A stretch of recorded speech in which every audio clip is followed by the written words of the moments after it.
मासी मैं अब सुनी सुनाई बात क्या बताऊं, पता नहीं सच है या गलत। जो भी सुना है बताना मारे को। मैंने घर के बड़ों को आपस में बात करते हुए सुना था।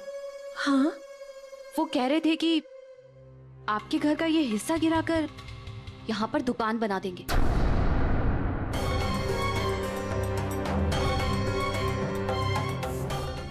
ना ना, ऐसे नहीं हो सकता है। हमसे कहे बिना ये घर कैसे गिरा सकते हैं? अरे इतने सालों से हम इस घर में रह रहे, घर संसार बसाया है, फिर अचानक ये सब क्यों? वो जैसे विभोर भैया को एक कमरा किराए पर दिया है, शायद वैसे ही इस घर को गिराकर यहाँ पर दुकान बनाकर उसे किराए पर देंगे।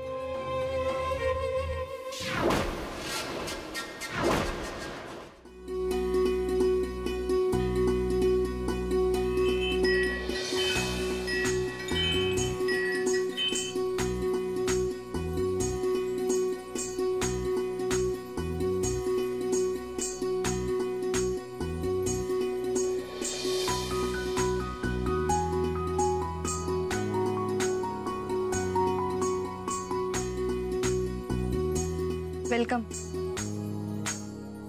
क्या बात है, तुमने तो मेरे पूरे ऑफिस का मेकओवर ही कर दिया।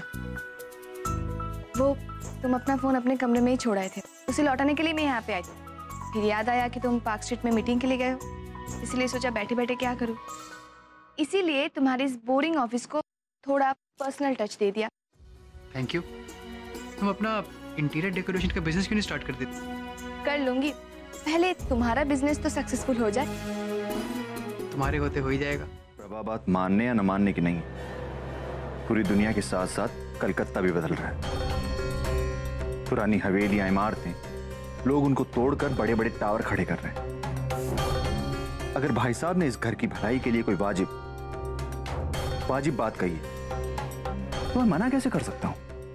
कोई भलाई वलाई नहीं और कोई वाजिब बात नहीं की है। वो मनभरी को पसंद ही नहीं करते, इसीलिए उन्होंने ये सब कहा। उन्हें तो मनभरी एक आंख नहीं भाती है। मैं अच्छी तरह जानता हूं कि दोनों में पंती नहीं है, मगर भाई साहब ने उस पोर्शन में दुकान बनाने के लिए इसलिए कहा है कि मनभरी जहां रहती है उसका घर सीधे बाजार में खुलता है।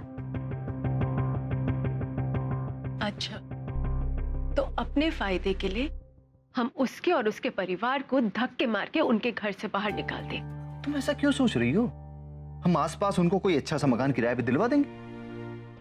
अब थारा मारा बस यही रिश्ता रह गया कि बात बात पे कसम खाएंगे तभी विश्वास होगा। बस जी जी, एक बार कसम खाइए ना, थारे को विश्वास नहीं खानी कोई कसम वसम। जब थारे को मुझ पर भरोसा ही नहीं है तो बात ही खत्म हो जाती है। इतने सालों में मैंने थारे को कभी नाराज किया है क्या? अरे थारे लिए पूरे पोदार परिवार के साथ अकेली लड़ी हूं मैं, लेकिन थारी जिंदगी में थारी खुशियों में कभी कोई कमी नहीं आने दी। और आज तुम मारे से कसम खाने के लिए कह रही है?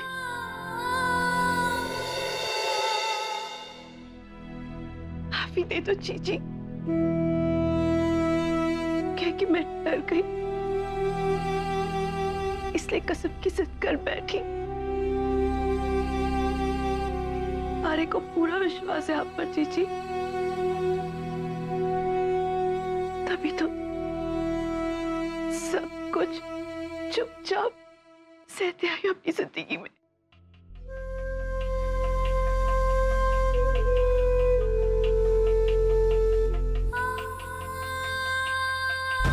मैं तो बस इतना जानती हूँ कि अगर वो चाहे ना तो इस घर में इनको कोई ताना नहीं मार सकता है।